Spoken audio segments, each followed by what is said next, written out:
There's actually snow out there this time. I've made fun of this for like the last 3 weeks. We've been threatened to have snow. There's actually a tiny amount out there. It's just not on the roads. No.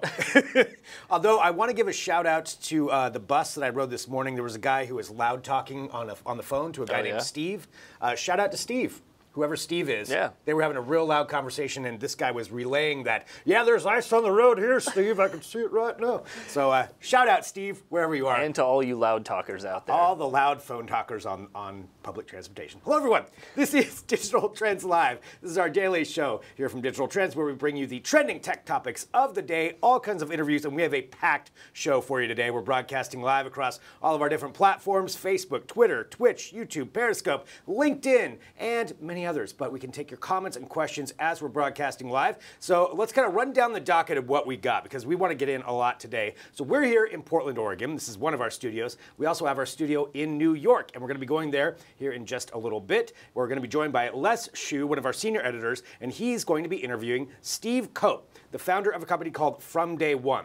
Now, From Day One is a conference and journalism platform focused on innovative ways for companies to forge stronger relationships with their employees. So, interesting platform there. We'll be talking to him about that. So that's Les Shu with Steve Cope in New York. Then we're going to be here later on in the show as well with Caleb Dennison and Luke Larson. Luke Larson, our computing editor. And they are going to be doing an unboxing of, I've seen this, it is called the HP Omen X Imperium 65-inch big format gaming display. What that basically boils down to is it's a gigantic, heavy television gaming display. It's kind of that cross where it's both a monitor and a television. It's really heavy. I don't know how they're going to get it open, but we'll see if they can figure that out. Or it's going to be a disaster. It'll be live right here on camera. So we're doing that all live, and we're going to have Michelle Masick, head of marketing for Appeal Sciences. And they are a company who is working on an edible second skin for your fruit that could double the lifespan. So basically, it would wrap your fruit, keep it fresh longer, and you can eat it. Some kind of a wrap with that. And we're going to be doing that. I don't know. We'll have them explain it here in a little bit. I'm Greg Nibbler. That interview will also be with my co-host right now. It's Drew Prindle. Hello, Drew. How's it going? Did I sum up what Appeal was? Yeah, I think you did a pretty good job, but we'll hear more from because we're getting it straight from the source. Yeah, we'll get a better explanation on that. I'm just like, so it's saran wrap that you can eat? I don't really understand. I don't think it's a wrap, but it's not a wrap. We'll get into it. This is why we'll have them explain it and not me. All right, we've got a lot to get to today. Like I said, we are broadcasting live, so let's get those comments and questions in there.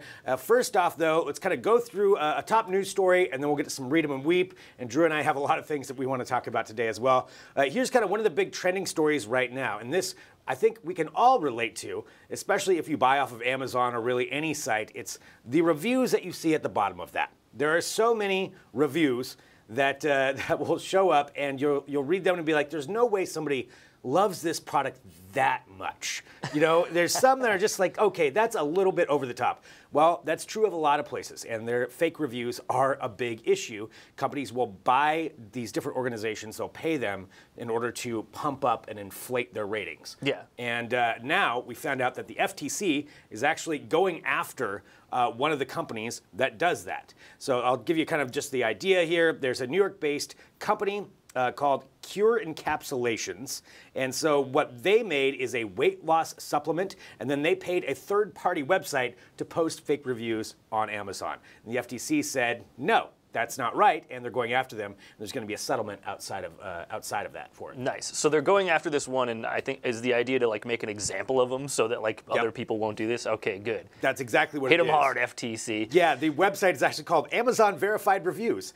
And here's the thing that was surprising to me is how much they made. So this site's operator he paid a total of $1,000 for 30 reviews, 3 per day. And the whole goal was just to increase his rating from 4.2 to 4.3. That's a pretty good rate for a review, I would think. Yeah, I feel like it is. Like $1,000 for 30 reviews. I don't even get paid that much for a review. Yeah, that's ridiculous. See, you need to start working for this. I need to start going to the black market, the review black market here.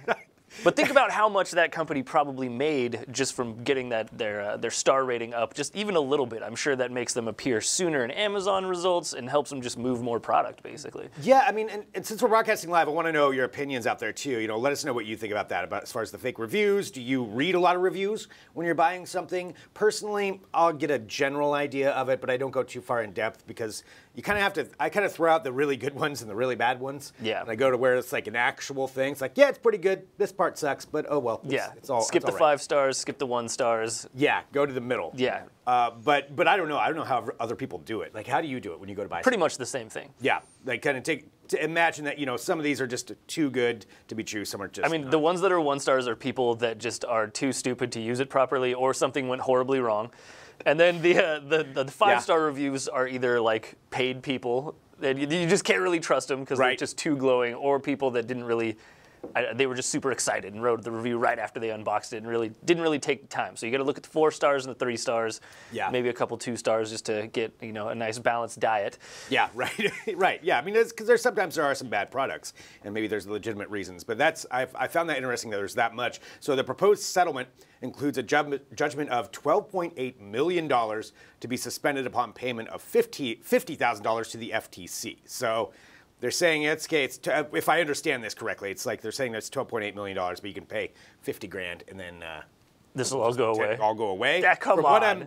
From what I'm understanding, and again, I am not an attorney. In case anybody was unaware of that, I do not have that ability. But I'm just kind of judging by what the news is that's coming out as this happens, and hopefully that'll kind of, slow this down a little bit. Yeah, probably not. Probably not. Yeah, I mean, if they're just going after one company, think about how many companies are doing this. And like they only found one of the Amazon trusted reviews. Yeah. AmazonVerifiedReviews.com. Yeah, not really the sneakiest website that you could possibly have. It's going to be a lot harder to find the other ones that don't have so many easy keywords in them, I imagine. Yeah, yeah, that's probably true.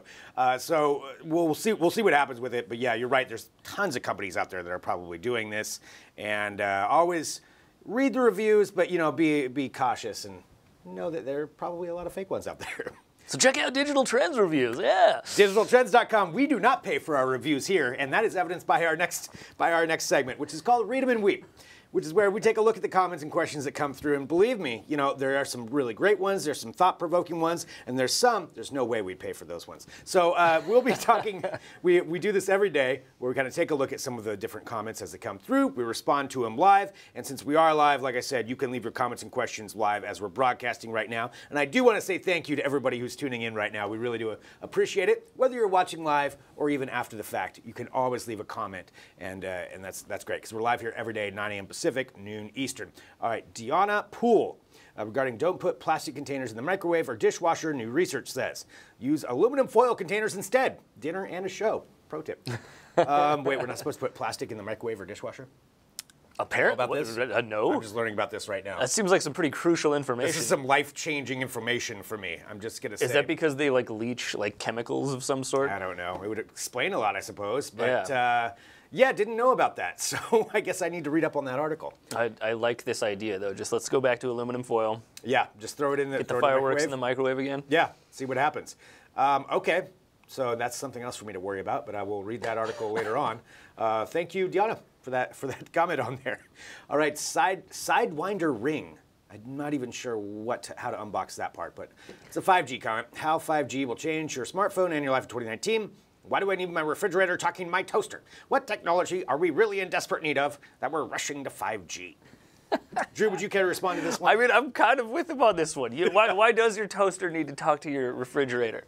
So you're with Sidewinder Ring on I mean, I feel like I support the idea of the Internet of Things and having all of our devices connected and talking to each other and communicating to make our lives easier. Right. But some of it is we're just doing it just because we feel like we have to. Yeah. Your toaster does not need to talk to your refrigerator. Yeah, but what if, you're... I'm trying to think of a scenario now. It'll just be take out the butter so it thaws, so your toast doesn't have to melt it manually. Take out the butter, that toaster is ready. Yeah, I mean, there's got to be something in there. There's got to be a reason somehow, although I'm not coming up with a good one. I think I'm going with Sidewinder Ring on this too. Yeah. Yeah, I'm kind of with you on that. All right, Sidewinder Ring, you win the comments so far. Out of the first 3, you are the winner for some reason. We're deciding winners right now. Ben George. Regarding here's how to check if Facebook shared your data with Cambridge Analytica. Let's see. 1, do you have a Facebook account? Presumably, as you are reading this. 2, has data been shared with a third party? C1. Yeah.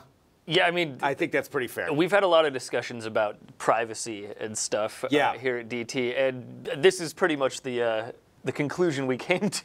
Is that, yeah, if you have a Facebook account, your data's been Even shared. if you don't have a Facebook account, if you use a browser, you're getting tracked by all kinds of third-party websites, and they're selling it. It doesn't matter if you have social media accounts and give up that information willingly, or you are just on the internet and they're harvesting it against your will. Your information is out there. Yeah, I mean, it's true. Like, I think it's something that we kind of have to get used to at this point. I mean, change your password, be more protective of that. You know, maybe use a VPN, all of those things. But yeah, third parties are trying to get your data. That's what they're going after. And there is a trade-off there too for using free services. Yeah. If it's free, it's not really free. Nothing is free. The way that they refer to them now is $0 services. You're not paying for them with dollars. You're paying for them with your data. Yeah. And that's pretty much what it is. So I mean, I think it's something that we definitely have to get used to on there. And I'm seeing some comments come through too, just about things we were talking about earlier. I just want to say hi to Michael Keelan with some of his comments on there. So we got Justin, Jenny, hello Jenny, Jennifer, thank you for tuning in, and lots of other people. So let's see your comments and questions as well. We got Alex Jenkins, Alex. Regarding Senator's question, Google about the microphone in Nest security systems. Yeah, because the Facebook hearings really demonstrated that they have a solid grasp of technology. Yep, every time. Fair statement. Every time somebody has to come on and testify in front of Congress, it's just face palm all day. You're just like, oh my God, what do we have to explain to you just to get on the same page here? Man, my favorite one ever is the guy questioning the Google CEO about his iPhone. Like, why doesn't my granddaughter's iPhone work properly? That's not our company, sir. I don't know. I can't really answer that one for you. Yeah, they need to have just like stand-ins or something. Like hire some tech experts. Just have the Congress people like bring in their grandkids. Right. Like, all right, here. We'll pass it to you guys. What's a snap face? And then have them explain it, and then they go through and filter the questions like an interpreter. Yeah. Okay, what he's trying to say is he tried to log into his phone, but he forgot his password. He had to reset it. He's not sure how that process works. Oh, okay. I think that would both be effective and hilarious. It would be like the Key and Peele skit where it was like the Obama interpreter. Yes, you know what I'm talking about? Yeah. Yeah. All right, what my grandpa's trying to ask you. All right, the other side regarding Origin Millennium Gaming Desktop Hands-On Review.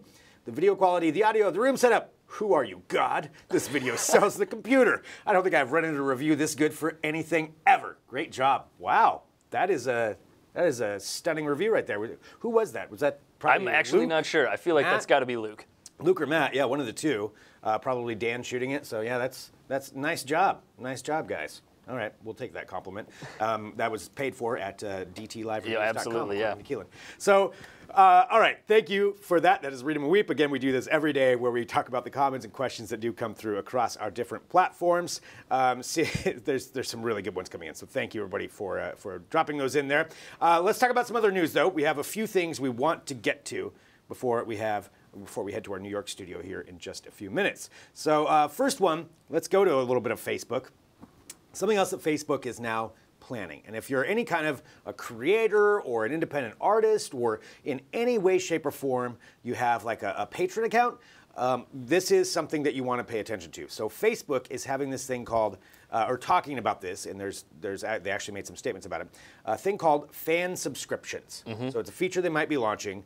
And it would be in competition with that, where basically creators could say, leverage their Facebook fan groups and say, hey, for $4.99 a month, you can subscribe to my fan subscriptions account, and then, I'll give you some extra things. So just following that same kind of format that we've seen for a lot of creators, which is a good way for them to make some extra money. Here's what Facebook wants to do, though. They want to take up to 30% of the donations that come through. Off the top. Classic Facebook. Classic Facebook. 30% of the subscription revenues minus processing fees, and then which right now Patreon takes 5%. That's far more reasonable. Reasonable. It's a reasonable amount to pay. I mean, they're providing a service. They do have to process all that. 5%, I think, is more than fair. Yeah. For some kind of service. I don't see this taking off. I see this being another failed Facebook endeavor. Like I kind of see like where they thought like, hey, we're way bigger. People have already big followings. This is a way for them to monetize that and kind of get a little bit of extra income to go after your creative endeavors. Yeah. But skimming 30% off the top, that's just going to piss people off. Yeah. I mean, what they're going to say is like, look, you have this following on Facebook. We can reach more people. So they're probably going to try to put it that way and just say that, yeah, but if you do it this way, you're going to make more in the end. I don't know, though. I feel like anybody who is already making a considerable amount of money on Patreon is already established on Patreon. Patreon. Why did I say? Yeah, Patreon. But yeah. I mean, why would you switch over? I mean, I would think you'd almost be better off just paying a one-time ad on Facebook and then saying, hey, go over here. Go to my Patreon account. Yeah, probably. The thing is, like, this also isn't the first time that somebody has come after Patreon and tried to, like, basically copy that same business model. Yeah. And none of them have ever worked out. Kickstarter tried to do it, I think, a year ago. It was a service called Drip. And they couldn't get it. That's a terrible name. Yeah, it was pretty bad. Okay. Yes. Anyway, subscribe to my Drip account. So anyway, they tried it though. They tried it out. It didn't really work out very well. But I mean, I guess they didn't. Kickstarter doesn't have nearly the resources that Facebook does. So Facebook's probably going to try harder and fail harder, and that's my prediction for this. There's a couple other things with it too, because it wasn't just that. They also wanted you to sign away basically a non-exclusive, transferable, sub-licensable, royalty-free worldwide license to use the creator's content in basically whatever form they want. Oh, so everything that you make. Yeah, they can also use. Oh my God. They said it was just to make like stickers and buttons that would be for, to help promote your content, but no. I mean, that's not what they're using it for. So sign over all your rights. We're going to take 30% on top of that. No, this is a terrible, terrible idea. You don't have enough money already, Facebook? Come on. Well, and they said, and this was, I believe, this was a TechCrunch article that I saw this one on. So they said the payouts would be further reduced by 15 to 30% because Apple and Google, if you were using the in-app one, they would also take a cut as well. Oh my God. So work hard, artists, and make 40% of what you're worth as these big companies. And you don't own what you make. Yeah, and you don't own it either. So there you go. That's the world we live in right now. Well, that's one of the ideas that Facebook had. I agree with Drew. I think this is going to I feel like this is really just a great advertisement for Patreon. Really. Patreon's winning, in this one. They're like, yeah, see, look at us. It's only 5%. All right, so there's one story. Let's talk about one of our favorites here on this show, Mr. Elon Musk, who is posting some strange things. The first one that he posted, this has to do with, an announcement. So this was yesterday that he posted this at about 2 p.m., referencing an announcement on Thursday at 2 p.m. So this Thursday, 2 p.m. Pacific time, I believe it was, he's going to be making some kind of announcement. So he's changed his name to Elon Tusk. Tusk. Why? Yeah. Well, it sounds like, and then as he was going through, we kind of clipped out a little bit of a picture of what it was. It's basically, there's going to be some kind of a Tesla announcement, because I think people were all like, all right, Thursday, 2 p.m., Elon Tusk, what does that mean? He said, California, some Tesla news. So something new coming with Tesla. So we're gonna have. This kind of stuff is getting him in hot water right now. He's in trouble with the SEC for using Twitter to kind of like pump up Tesla stock prices and like give people tips that make Tesla stock prices soar. Yeah. And I feel like this is another one of those, right? This one, I mean, I feel like there's not enough information on the one that he did. So the one we're showing right now, that's some of the stuff that's getting him in trouble with the SEC, because he has had no problems just going after them. And the thing is, as big and powerful as Elon Musk is, in the business world, you're not going to win against the SEC. Yeah. They will get their money. They will shut you down. And there's talk now, that he's violating some different terms of the things that he had before. They're referencing his Twitter post, saying that violates exactly what they were talking about. So he could be getting into some more trouble based on the SEC part. And now this Elon Tusk aspect. I mean, I think there's two different things there. I mean, for what he's going to announce for Tesla, the talk is maybe, it'll be the new version. Yeah. Maybe something else. He has referenced that he said that he thinks this year they will have a fully autonomous vehicle, like fully autonomous. Maybe there will be something like that. We don't really know. Any ideas? Any speculation on your part? I think that's just the point, though. Is like throw something out there. Don't give anybody details, and then everybody gets all excited and runs crazy with speculation, and there's all kinds of media coverage, like we're doing right now. Yeah, I know. And it just, it pumps up the stock price. Well, Mr. Tusk, if you would like to come on Digital Trends Live, we're here every day, 9 a.m. Pacific, noon Eastern, and we would love to take your statement on this. And if you want to share your news about Tesla or talk about the SEC, whatever it is you want to do, this is a platform for you right here. So go ahead and call in. We will absolutely listen to what you have to say. You can send us an email, and we'll make sure that we get that hooked up, Mr. Tusk. All right. Let's go on to something that Drew and I do love talking about on this show, because I feel like it's, what would we say, like every couple of weeks we get something new with this? Yeah, it's an ongoing saga. It has to do with the Chinese CRISPR babies. So if you're not familiar, just a quick catch up on this. Drew, can you catch us up on this? Okay, so long story short, Chinese scientist does an underground experiment, gene edits some babies so that they are immune to, basically they won't get certain diseases like HIV and a couple other things. Smallpox, cholera. Yeah. So he comes out, he says, "Hello world, I've done this amazing thing. Check out how awesome of a scientist I am." And then he just gets shunned, and he gets, Yeah. is he in prison right now? I'm not even sure. We're not really sure because it's in China, it's in so China. I don't think basically, there's a lot he just of gets info. reprimanded super hard. Yeah. The scientific community comes down on him, says he's done this really irresponsible thing. Yeah. But then news keeps coming Highly out. unethical. Then news comes out that it's not just 2 CRISPR babies, that there are more of them that we don't know about yet. And then I think earlier this week, there was a study that came out that said they might have been given like superhuman like brain abilities. Yes, that is one of the big ones that we found out. So in addition to, you know, gene editing these fetuses, and then they're children now. They exist. Especially there was this set of twins that they did, and yeah, to try to keep them from getting these fatal diseases that may make them immune to those. But yeah, now they're saying that because of these particular edits that they did, that they could have increased their cognitive abilities and also their memory abilities. So because of the way that this actually worked, I mean, they may be making superhumans. I mean, yeah. I mean, I feel like if you're gonna go for like, let's make them immune to diseases, you got to go full Gattaca and just give them every advantage that you possibly can. I mean, if you're gonna break the rules, break them hard. I mean, I suppose so. It's just this. The more that unravels about this, and the more that happens, and there's something else about this too that we're going to bring up that we just broke. Actually, I think it just showed up on digitaltrends.com because there's more to the story than this. This was just part of what we were going to talk about. You know, the unethical side and not knowing what the consequences of this. It's really, really unethical in the scientific community to start experimenting on humans. In this aspect, there's not enough testing. Yeah, you got to do some clinical trials. You got to go. There are proper steps that you got to take. Yeah, before you ever get to this, because you don't know what the side effects are. Yeah. There was also reports that there was an experiment on an Indian man, I believe, to help to control a heart issue, but then he ended up having a stroke out of it, like some severe side effect that came because they were trying to work on him. And that's the thing why you have tests, why you have clinical studies before you do this. But this guy's going for it.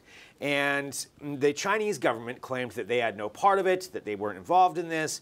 But now there's some reports saying otherwise. Yeah, that the Chinese government might have actually like funded this. And it's still not clear whether that was directly or indirectly. Basically, they issue all kinds of research grants to scientists. So they might have just given this guy money and then he used it nefariously and they didn't know about it. Yeah. But then there's also speculation that they did know. Yeah. Which makes this even more like the crazy, like Netflix drama sci-fi series that it sounded like from the beginning. Would anybody be terribly shocked if the Chinese government was actually funding this? And then just like saying, "Oh no, this guy's a rogue." Yeah, like, no, we don't know anything about that. We didn't condone this at all. Yeah, right now. It's not super far-fetched, but like it's hard to say. We don't know. Yeah, it's going to be interesting to see what comes out of this, but I feel like every couple of weeks we're going to have something new. So you can follow along at digitaltrends.com and keep up with it. It is a really, really fascinating story. Hopefully, you know, everybody being experimented on is okay, or they're superhumans and now they're moving things with their mind. We don't know. All right. We have lots coming up here on Digital Trends. In just a little bit, Drew and I are going to be talking to Appeal about their new product right here out of our Portland studio. But right now, we need to head to New York. So this is our Portland, Oregon studio. We've got our studio in New York, and we're heading over there right now. We're going to be joined by Les Shu, one of our senior editors, who is going to be talking to Steve Cope. Steve is part of a company he's the co-founder of a company called From Day One. And so, we're going to go to a commercial first. Okay, so we're going to head to a commercial first, and then we're going to be coming back, and then we'll go ahead and head to New York. So stick right with us. Drop in your comments, your questions. Give us all that right there, and we will absolutely be talking back. It's nice to see everybody in there having conversations, and we will join you right back here in a second with more Digital Trends Live.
Welcome back to Digital Trends Live. Thanks everyone for joining us. We are live here out of our Portland, Oregon studio, and we're going to be heading to our New York studio here in just a minute. We're getting connected with them right now. We've got Les Shu is going to be joining us with Steve Cope to talk about Steve's project and to talk about his company. But since we're broadcasting live across all of these different platforms, as we do every day, we want to talk to you a little bit more. And I'm here with Drew Prindle as well. So Drew, I thought maybe we could just revisit just for a second what we were talking about before, if we can. I think they're working in the background right now. So I'm going to talk to my imaginary friend Drew, who's not sitting right next to me here.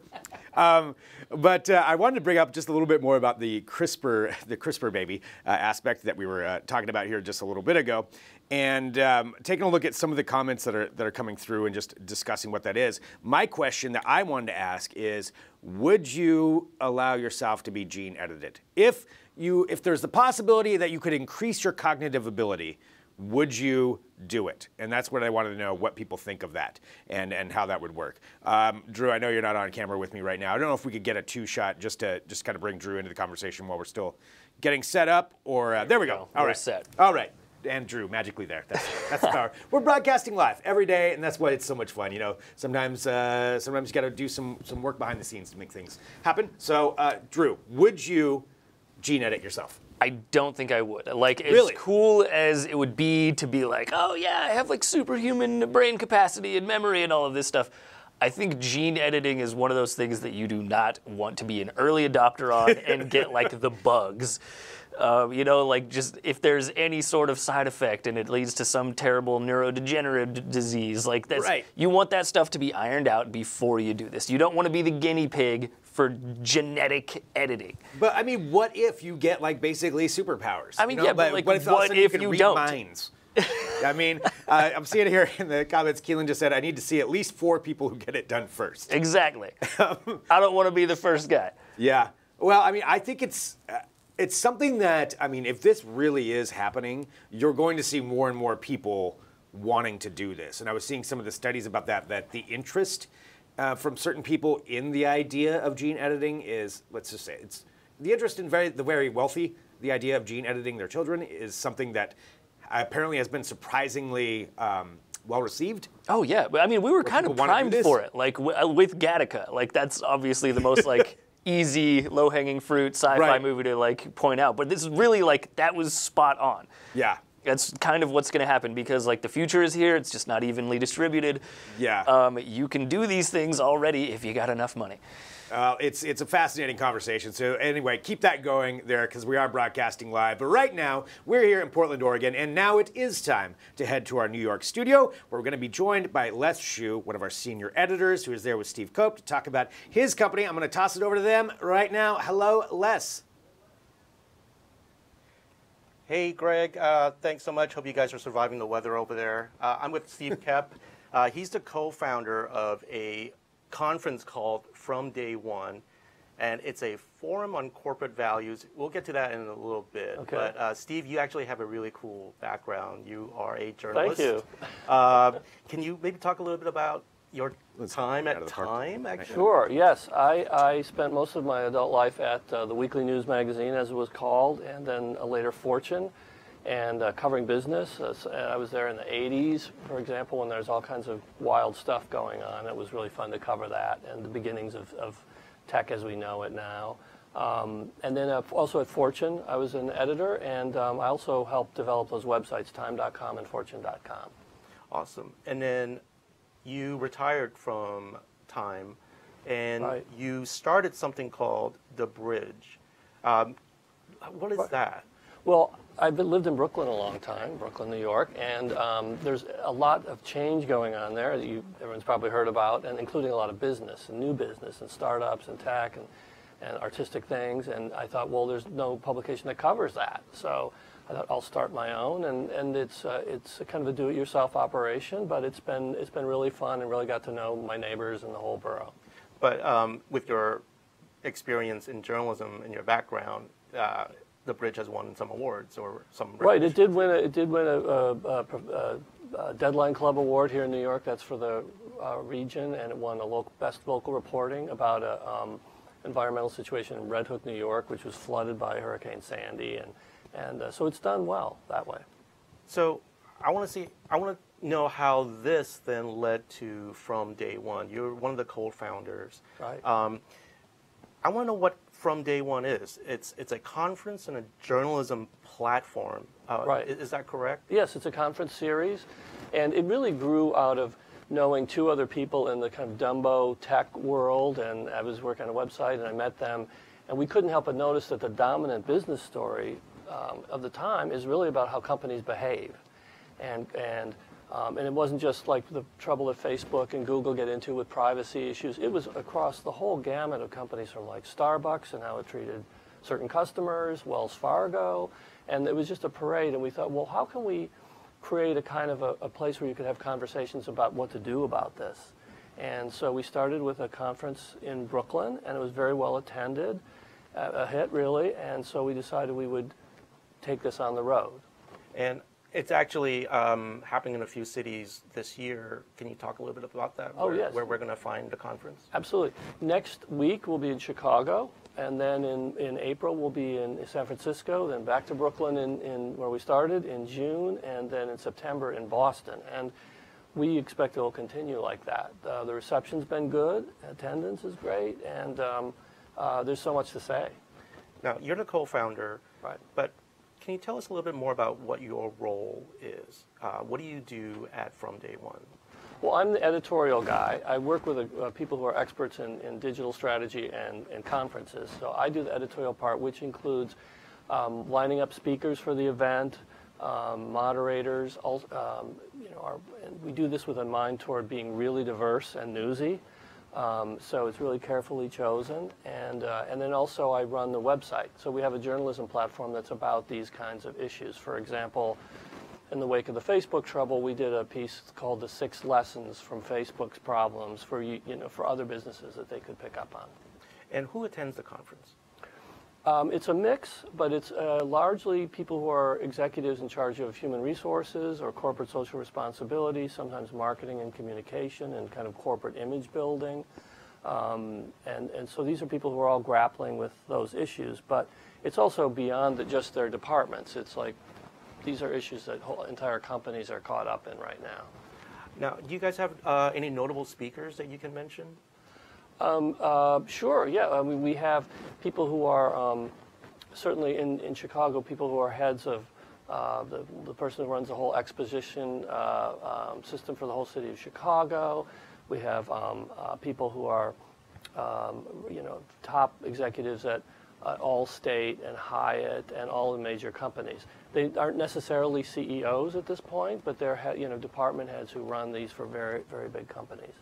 How has the conference been received by the attendees and anybody who's known about the conference? It's been quite good. I mean, it's our reputation started regionally in Brooklyn, but as we come to new cities and word gets around, it's been really strong. And we have a lot of applicants we apply to attend the conference, and you need to be a decision maker in some way. And people hear about it, and then we get more applications for tickets. It's been really great that way. And what would you like the conference attendees to walk away with when they go to one of the conferences? I think ideas, new ideas about how to grapple with these challenges of our time, about how to be a responsible company when the business world has been really disrupted, and the values are thrown into question, and if people can come away with that with a sense of how to cope with that and how to build a stronger company from day one, as we say, that's really great. I mean, and under that umbrella, there's issues like diversity and inclusion issues, like unconscious bias that are kind of new and not everybody knows about them or how to deal with them. So that's where we kind of drill down on some of these topics. So with that said, what defines a good corporate citizen? I think it's a sense of like who you are and where you're going. And I think it starts with the values of the company, not just what our mission is in terms of making money, but what are our values that create a sense of who we are, and then an ability to communicate that to the employees. So it's not just being handed down to them like the 10 Commandments, but they're really part of that dialogue. And some companies do that well, and others don't at all, and that's the gap we're trying to fill. Why do you think this is so important right now? You've mentioned it. There's a lot of issues now with. You mentioned Facebook as one. Right. Yeah. These problems aren't new. Why are we? Right. Why do we need to address it now? Why didn't we address it 10 years ago or 20 years ago? You've noticed these issues back in your day when you were at Time. Right. Right. Yeah, I think there was philosophically in the world of business a real focus on making shareholders happy. That's still going on with all the stock buybacks we're having now, but that was like number one. That was the main focus. I think because of what's happened with unhappy customers and unhappy employees, the Me Too era, all kinds of things, there's a lot of stakeholders who weren't really being considered, and I think that's what's happening now. The companies have to realize that they're just not working just for share prices and things like that, but it's for having employees who understand their values, and customers and neighbors too, and communities. You saw here in New York where Amazon was going to roll in and deliver 25,000 jobs, and on the ground, the politicians, elected officials said, no, we don't like this deal. So I mean, it's your neighbors too, especially in tech hubs, where the big companies have a huge impact. Do you think companies are now starting to take corporate responsibility more seriously than before? Because I feel like before CSR and all those kind of things were kind of like PR-ish, Right. Yeah. But now, are you finding a change in the yes, yes, and you see it. It used to be kind of siloed, and you're exactly right. It used to be it's the CSR person's job or the HR person's job, but now you see people like the CEOs talking about it, whether they're CEO of Walmart or the other day the CEO of Delta Airlines was on a kind of a talking tour and talking about why they discontinued deals with the NRA, which upset a lot of people. And he said it's about who we are. We're not about giving special deals with this group. This group has been divisive, and so there was the CEO of this ginormous company talking about CSR, and so you're seeing more of that. And I think another example is Microsoft spending $500 million in loans for affordable housing, and really making a point of this. So yeah, I think it's become a much bigger than a departmental issue. Have you addressed the whole Amazon issue with the new HQ and all the things that have gone around? We've covered it locally, and I think I was just talking with one of my partners about a story about really how to be a good neighbor, how to go into a place like this. What were the lessons learned? A lot was written about it at the time, but I think there's still, companies like Amazon and others are going into towns with billions of dollars of investment, and so there's a lot of lessons to be learned. So yes, it's a good follow-up story. Yeah, there's it's not even just big news here. It's I feel like across the country.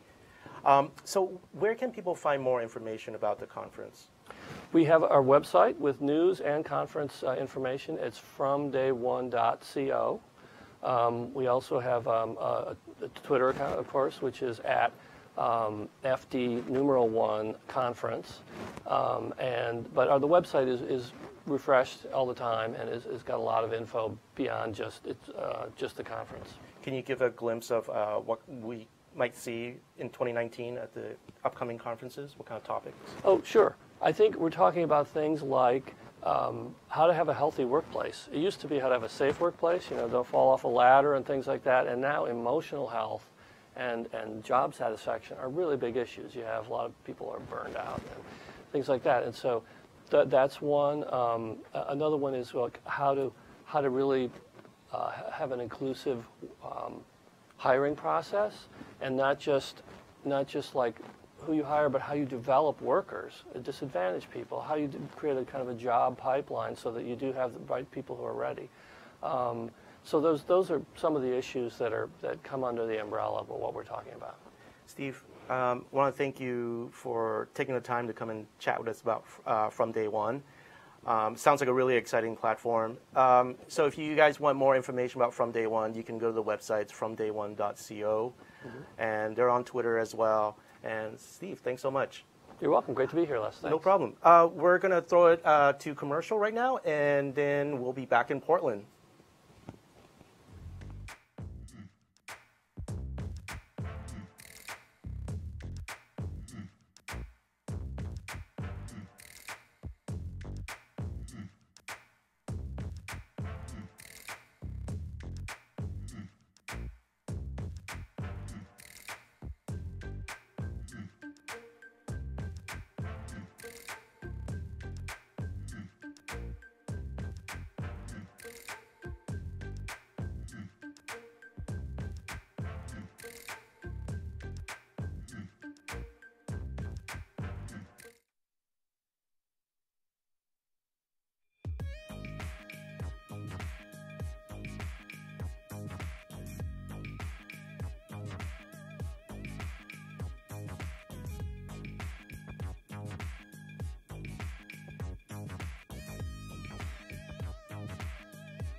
Welcome back to Digital Trends Live. Thanks everyone for tuning in, whatever platform you're watching on. We really do appreciate it. We're live here every day, 9 a.m. Pacific, noon Eastern, bringing you all kinds of tech headlines and great interviews. And I'm Greg Nibbler, here with Drew Prindle.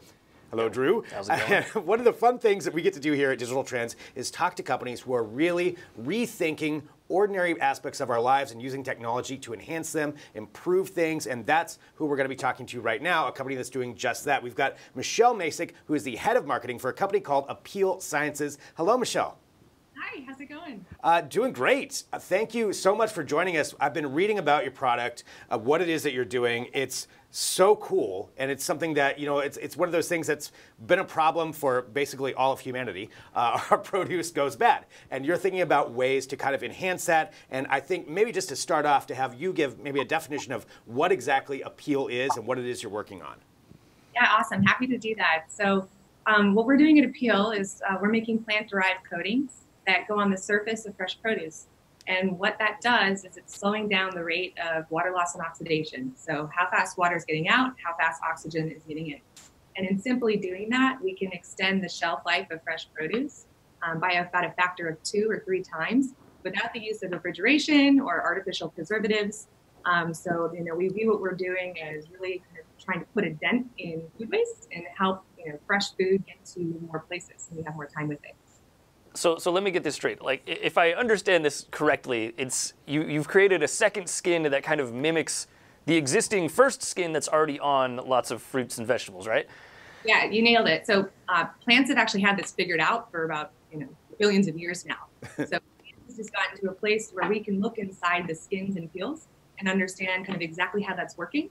So when we look at the peel, what we see is this thin cuticular layer that's essentially doing the same thing that we're doing. So it's slowing down the rate of water loss and oxidation. So we're looking at a lemon and going, how is it that a lemon can last about 30 days, but a strawberry is lasting 7? And it all comes down to the composition of materials. Same materials, and they're in every bite of fruit that we eat, but the lemon's materials are composed just differently than the strawberries. So we're helping a strawberry act a little bit more like a lemon. So how do you make that coating? Like, what's the process? I'm sure you can't tell us like all the details, but what can you tell us? Yeah, so we're looking for those same materials that are found in the skins, the pulps of every fruit and vegetable you eat. Taking those materials, we formulate a powder, and that powder is shipped to our farmer and supplier partners. It's mixed back up with water, so this is a water-based solution, entirely edible. And it's applied to the fruit as it's coming down the line. Think about it like a packing house where it's in between the farm and the grocery store where the fruit's getting cleaned and stickered. So that's where the solution's being applied. And then it goes on to the grocery store where it's marked as Appeal produce.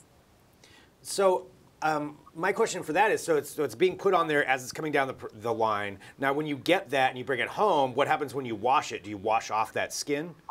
Yeah, no. So we designed it to be consumed with the fruit because it's made out of food. You know, our philosophy is that the only thing that should be on your food is food. And so when we look at kind of the tricks that have been used before, we think this is a way to kind of actually get us back to nature, get us back to what we should be eating in the first place. So you consume it with the fruit, and you know that's yeah, you consume it with the fruit. But does it actually stay on there, adhere to it? Like, say I run it under the faucet, you know, like you're supposed to do with your fresh produce. That's still going to keep that on there.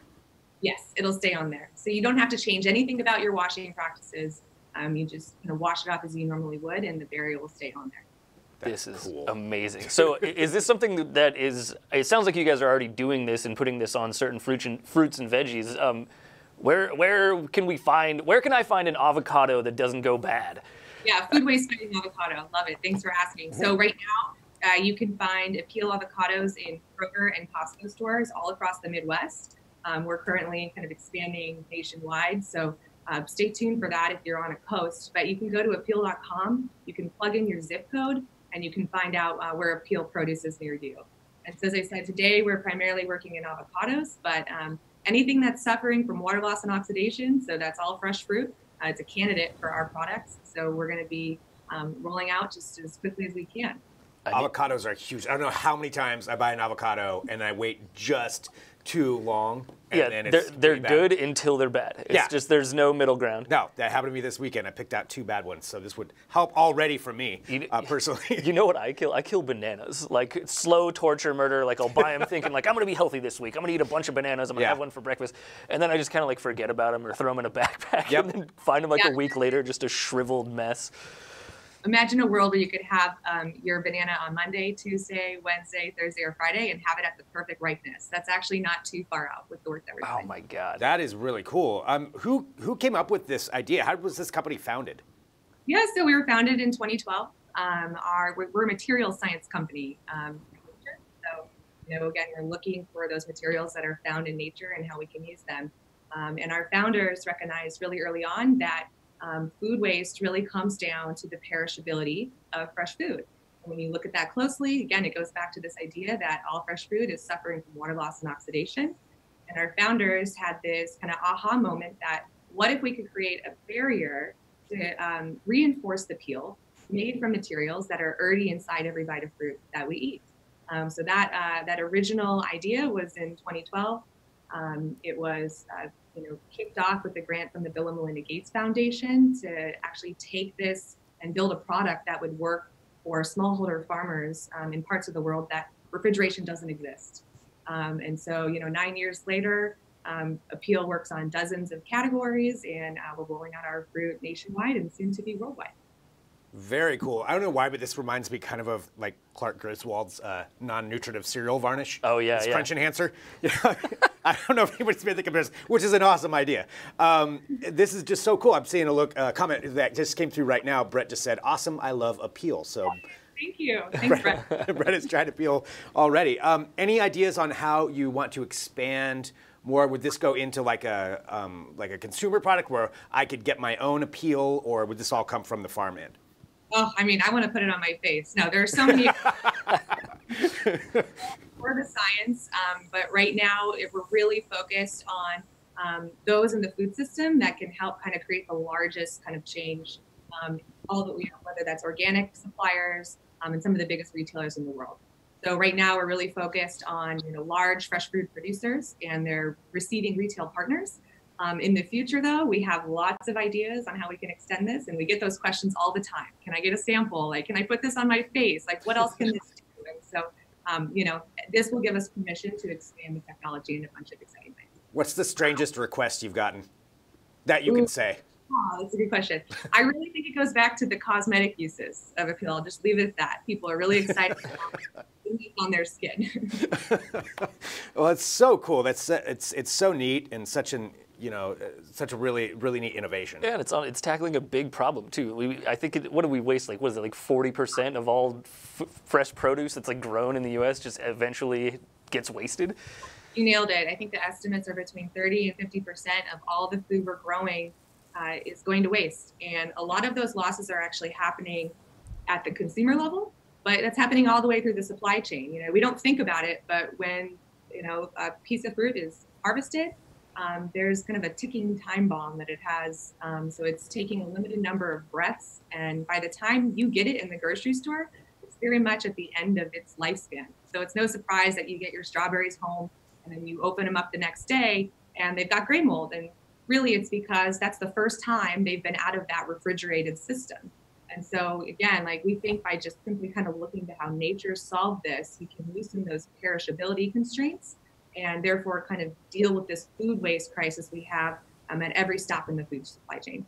I mean, that's a great idea. I mean, yeah, just that supply chain idea, think if something's delayed or if there's a weather event, that delays that, all of that produce that was going to be delivered is going to go bad. And that happens every day. Every day. Yeah, so much waste that goes on. Well, thank you so much for coming on here and talking about this. That's really, really cool. I'm really excited to try an Appeal piece of, an Appeal avocado. So I'm definitely on board with that. You've already got a customer and I haven't even bought one yet. But where can people go to find out more information? Yeah, so appeal.com is a great place to start. That's APEEL.com. And again, we'd love for you to sign up for our newsletter, so we'll keep you posted on when we have different kind of fruit categories coming to stores near you. And you can drop in your zip code and find out if there is a store near you right now that's carrying this produce. And We'd love for you to share about it online too. I think a big part of the food waste fight is simply, there are solutions out there. This is one of them. And so, if you do pick up an Appeal avocado, tell us what you think. Like, tell us how long it lasted. We want to hear more about how this is happening in people's homes. So cool. Michelle, thank you so much for joining us here on Digital Trends Live. Congratulations on getting this product out there. Really looking forward to seeing what else you do with it, and really appreciate joining us here. Hey, thank you guys. It's making all the difference. Thanks, Michelle. That's so cool. I'm super excited for the future, man. That's really awesome. What a good use of technology. And it's solves such a a problem. simple, it's cool. And helps us on a personal level too. I love that it was just like, we're just going to double the skin. Like, it's such a fundamentally simple idea, but technologically kind of difficult to execute, you would think. Seriously, yeah. It's like, wait a minute, why haven't we done that before?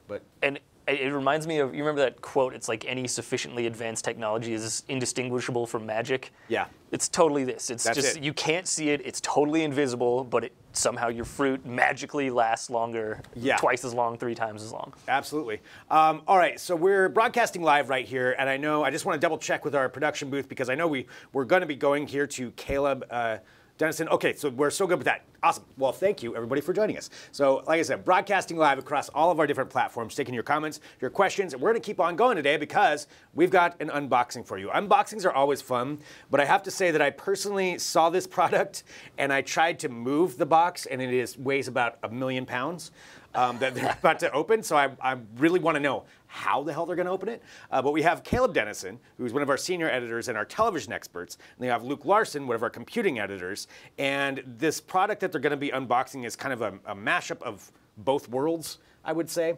It's a gigantic monitor, a 65-inch monitor, and they're live over in our AV room right now. So we've got a room where we test out a lot of this stuff. They got it in there. We're going to see how they unbox it. They're going to talk about the product. So let's just go ahead and see if we can toss over to them right now. We've got Caleb Dennison and Luke Larson with their unboxing of the HP monitor. Thank you very much, Greg. What's up, everybody? Caleb Dennison here with Luke Larson. How you doing, Luke? Great. Excited for this. What is this big thing? It's huge. This is something special. This is the HP Omen X Imperium 65. A big format gaming display. I've learned that's an acronym that's kind of a thing. Yes. It Outside of the TV world and gaming world, it's a BFGD. I would just call it a big-ass gaming monitor, I guess. That is really what it is. But the reason why we have you here is because, and the reason why we're standing here is because this thing really does belong in a living room. It's 65 inches. It's meant to take the place of a conventional TV. Right, which is weird because TVs right now are starting to tread into gaming monitor territory with variable refresh rate, and this, I don't know, the lines are blurred. But you know what, this box is huge. I'm hoping it's ready to go right out of the box. I do have a screwdriver just in case we have to put the base on it or something like that. But before we get to cutting tape, I'm hoping we can avoid this. Let's undo all these clips. Yeah, let's do the clips. Pull them out and see if we can't just lift the top of the box off. So while we're doing this, what's special about this besides the fact that it costs $5,000? Yeah, that's special in its own way. But the real special thing is that this is the first of its kind in NVIDIA's big format gaming display series of monitors and basically TVs. So school me, NVIDIA, I mean, they're the ones who have the rights to G-Sync, right? Exactly. G-Sync is their technology, and basically they're trying to move into the TV space with, these series of new NVIDIA sponsored displays. Okay, I'll bring this over here. Well, I'm thrilled to see that we have a box within a box. Okay, Yes. So that's the thing. This is not going to be as easy as we thought it might be. No, it's not. Actually, in this box is labeled soundbar, so there might be some assembly. there might be a little bit of assembly. Should we cut some stuff Let's up? definitely cut some things up. Okay. Okay, so like with TVs right now, what I'm seeing, like Samsung, for instance, their QLED TV line offers variable refresh rate through FreeSync. That's not the same as G-Sync. Right, that's AMD's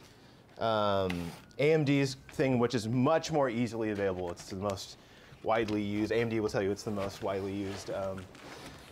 Let's just set this down in front for now. This cocoon of foam is serious. Let's run this Okay, over. we're almost to the part where you can actually see a TV. You mean a big format gaming display? A big format gaming display. So there's a Shield remote in here. Yes. That's something else that makes it special? For sure. So NVIDIA Shield, that's their kind of smart TV/gaming software that they have both, they sell separately, and now they're including them built into systems like this. So basically, what you're getting is the equivalent of a smart TV, you know? Because what good would a display be like this if you set it up in your living room and you couldn't watch Netflix or whatever on it? So. Exactly, yeah. It's got to function like a smart TV would. Exactly. So that looks like a mount. This is a very heavy, sturdy metal mount. We're going to have to figure out how to put that together. Yep. So I just opened this box. It looks like they're giving us an HDMI cable, but they're also giving us a DisplayPort cable as well. So we've got both of those happening. And then some hardware. Yep, we're definitely doing some screwing in. Doing some screws. A really stout cable for the display, I assume, and then a much smaller power cable in here for what I assume is going to be the sound bar. Let's get to the cool part. Yeah, let's get to the good stuff here. There's another mount over here. You know, I felt like for a box this big, that maybe they would do some assembly for you, but I guess they just really wanted to pad it. I mean, I unbox a lot of TVs. I've never seen this quality of foam and so much of it, so thick of foam. Yeah, and like I said, this is the first of its kind, and this is really we saw this briefly at CES, but this is our first time obviously having it in the office, and it's for sale now. So it just went on sale, and it's just now becoming available. Nice peel job, by the way. Thank you. That wasn't the best, but as you can see, some of the stuff, 65 inches, it's 4K. It's got the fast response time. It's obviously G-Sync. They have an insignia on the box that says HDR 1000. Let's scooch this back a little bit. Let's pull it out and carefully lay it on its face right here. Okay. We've got nice, well-padded carpet. And holy Toledo. When was the last time you heard somebody under the age of 70 say holy Toledo? Right here, you guys. Wow. So we'll have a look at the back side of the TV here. It looks like we should be able... How does this work? I see a lot of screws. Yeah, okay, a lot of holes. This goes in like that, that. Yep. And we got two large screws. All right, I'm just gonna put this thing up on its end very carefully. Again, you got your own screwdriver there? Came with a... Oh, an Allen wrench, okay. Yeah. We're getting there. Yeah, so, I mean, these really are stout, and I think that's important because this is a heavy freaking monitor. I noticed it said HDR 1000 on it, which, if I'm decrypting the logo correctly, means it does 1,000 nits peak luminance, which in the TV world is very respectable. I mean, you definitely get a real HDR experience out of that. Right. I'm interested to see how the black levels are because contrast is nothing without solid black levels. Right, and that's really like this thing is not just competing against a gaming monitor. Like this has to be as good as a really high-end expensive TV, right? If it's going to replace one in your living room. Well, I can get a 65-inch LG OLED this year for I would guess it's going to be around between $2,700 and $3,500, and that's an OLED, which is going to be freaking beautiful. And this is not. Perfect response time. This is not. This is an LED LCD-based TV, which that's not bad. It's just not as impressive as OLED. Of course, with static imagery, you do risk a little bit of burn-in with OLED. So if you're gaming with the same head-up display all the time. All right, so the stand is on. I think, yeah. So this is an interesting sort of angular sound bar. I'm glad to see that they included this because, I mean, wow, check this out. We got some passive bass radiators on the back.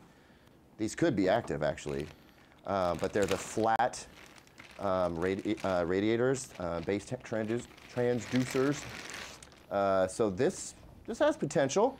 I mean, I don't know who did the sound design on this, but it definitely has some potential. Right. And it doesn't look to me like, as we figure this out live, it doesn't look to me like it mounts. So there's a couple of mounts here. Separate mounts. I don't know where these go, but I think we can probably... You know what? For the sake of this video, I think that we can just place this in front of the TV. Yeah. It may or may not block the Omen logo. That sounds like sacrilege, but we're going to have to give that a shot. All right, I'm going to set this aside for now. All right, we got our work cut out for us here. Let's slowly go back down onto its face. Okay. And then we will pick it up from here. Now let's... I'm just going to peel this, guys. Yeah. Slowly, slowly. Gently.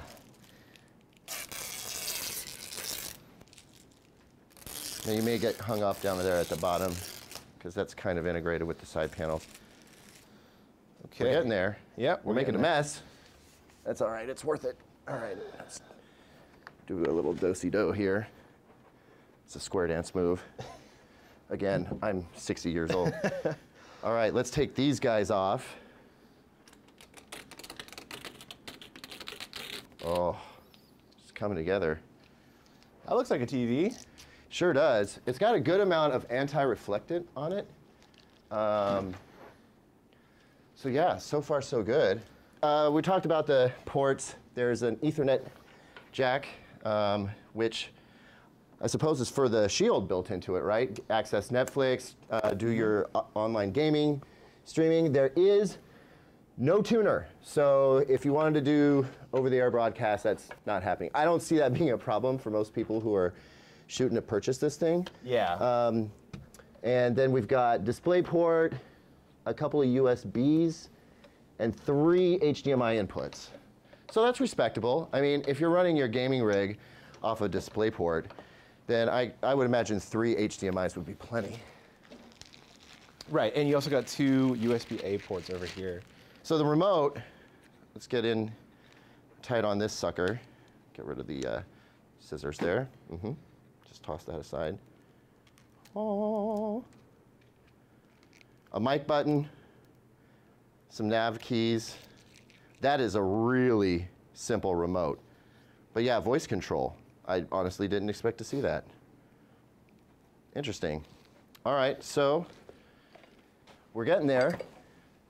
Have you used an NVIDIA Shield before? I have once, yeah, and just for basic product testing. And, you know, I mean, it's an interesting premise. Yeah, and one of the things it has is support for GeForce Now, which is a kind of a game streaming. I'm not getting any power back here. Yeah, I'm wondering about that myself. Okay, wait. Time out.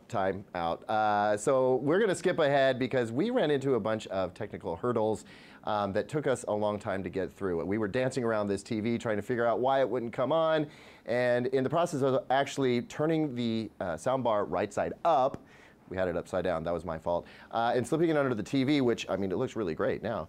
We discovered that there was a master power switch sitting right next to the power port back here, totally hidden. Had no idea it was there. I'm sure if we read the manual, we would have figured that out. But after dancing around for a little while, wondering why this gorgeous display wouldn't turn on, we figured it out.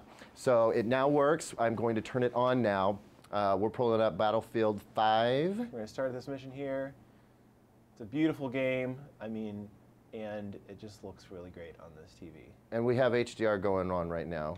But I will say my first impression's really good. Like, I think it looks great. And I know it's a great looking game, but you can tell where the display's weak points would be. It definitely has the potency for HDR. The motion was great. You didn't experience any lag. No, it felt That's a very good. very good start as far as I'm concerned. Same. Well, thanks for joining us. That was an interesting process, but it always is with something this big and this complicated, and you're tying in a gaming PC.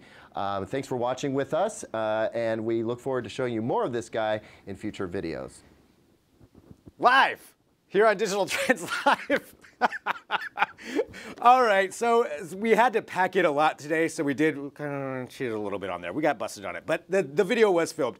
The monitor is awesome. One of the things that happens here on Digital Trends Live, I can say this. I'm right here because I'm reading the comments right now. Brian, funny, it's not actually live.